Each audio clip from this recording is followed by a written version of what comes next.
Өкашата деген бар ана жақта оңтүстікте. Шелегіңді лақтырасың барып. Күнәңді анау шешіп береді сенің. Күнәһарсың ба, күнәһар емессің ба? Аллах тағала солай уақыт түсірген ба ана жерге білмеймін.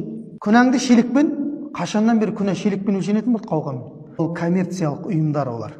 Олар коммерциялық ақша жасап отқан, ойлана алмайтын ақымақтарды ақымақ қылып отқан кішкентай бір не? Ақша табу құралы.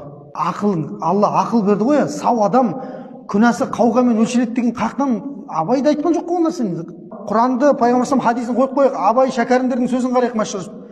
Сендердің күнәларың қауғадағы шелектердің кейбірімен өлшенеді деген бір нәрсе жоқ. Бірақ олар не істеп жатыр? Бұл жерге бару Аллахқа серік қосу болып табылады. Күнәларды өлшеуші де, тазалаушы да, кешіруші де ол жалғыз кім? Алла, періштелердің өзі өлшей алмайтын сауаптар мен күнәлар бар. Бірақ Алла инналлаха сариул хисаб дейді. Аллах тағала есепке келген кезде ол ешқандай ондай есепші жоқ дейді. Өте жылдам есептеуші Аллах тағала.